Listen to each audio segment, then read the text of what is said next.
Para analizar el plebiscito constitucional en Chile, tenemos el comentario del doctor Juan Cruz Olmeda, profesor e investigador en el Centro de Estudios Internacionales de El Colegio de México y director de la revista Foro Internacional. Hoy es un día histórico para Chile. Sus habitantes concurren a las urnas para decidir si aprueban que se discuta y sancione una nueva constitución y, en dicho caso, si esto debe hacerse mediante una convención constitucional electa por la población o a partir de un cuerpo compuesto en parte por representantes electos y en parte por parlamentarios en funciones. De darse el escenario en el que gane la opción de convocar a una convención, será la primera vez en la historia del país en la que su Carta Magna sea elaborada de dicho modo, por lo que es de esperar que la voz de la ciudadanía sea representada de manera más genuina. Desde cierto punto de vista, el plebiscito de hoy es la culminación del proceso que se inició hace un año y que supuso la movilización de protesta más importante de la historia del Chile moderno.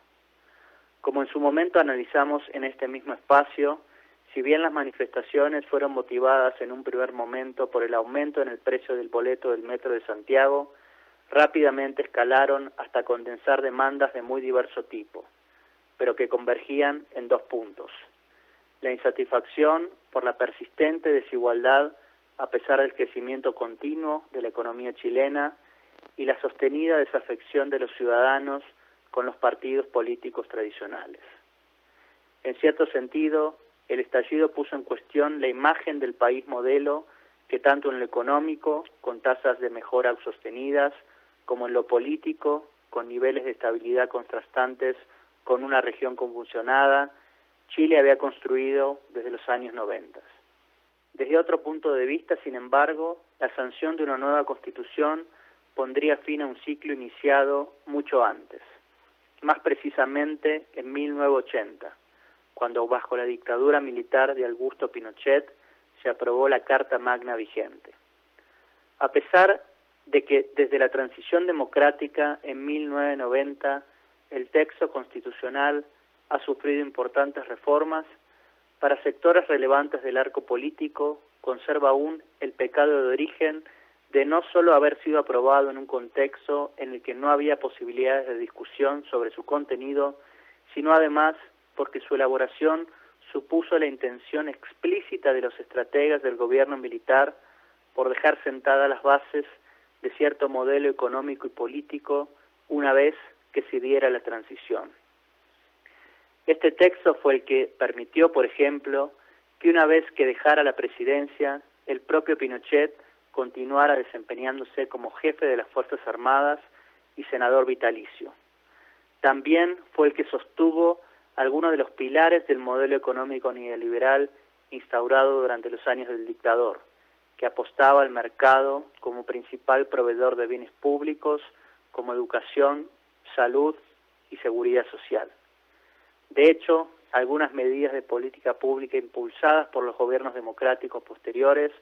que buscaron cambiar ese rumbo fueron declaradas inconstitucionales por los tribunales.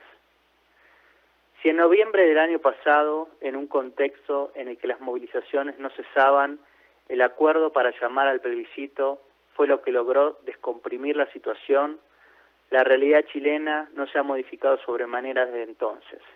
y los efectos del coronavirus han dejado consecuencias importantes en el país.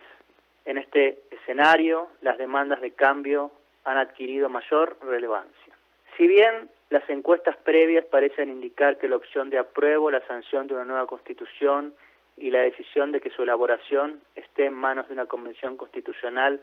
serán las que obtengan mayor apoyo, dos elementos deberán ser observados con especial atención. Por un lado, el nivel de participación de la población. En un contexto en el que el coronavirus sigue siendo una amenaza, algunos temen que esto pueda convertirse en un elemento que desincentive la concurrencia a los centros de votación. Por otro lado, será importante ver con qué margen se imponen las opciones de cambio antes mencionadas. Para algunos analistas, si la participación es limitada y el voto por el cambio no obtiene una contundente victoria,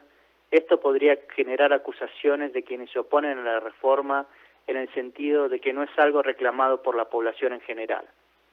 Esta cuestión no resulta menor, ya que las voces contrarias no han estado ausentes y han señalado que un texto constitucional que incorpore muchas de las demandas expresadas en las movilizaciones del año pasado no solo amenazaría al modelo de crecimiento chileno, sino que generaría niveles de expectativa que luego no podrían ser cumplidos y por lo tanto derivarían en nuevos reclamos. Para quienes impulsan el cambio, por el contrario, la sanción de una nueva Carta Magna que redefina las reglas del juego y que resulte de un proceso en el que la voz ciudadana juega un rol importante, es la única posibilidad para restaurar el vínculo entre la población y un sistema político al que muchos caracterizan como distante y poco representativo. Desde esta visión, sin embargo, también se avisoran potenciales consecuencias negativas en caso de que el texto que emerja de la discusión termine pareciéndose mucho al actual o que durante el proceso crezcan los reclamos de sectores que no sientan que su voz resulta escuchada. Como todo proceso de cambio, en cualquier caso, lo importante es que, parafraseando a Joan Manuel Serrat, se haga camino al andar. Para Radio Educación, Juan Cruz Olmeda, profesor investigador del Centro de Estudios Internacionales del Colegio de México.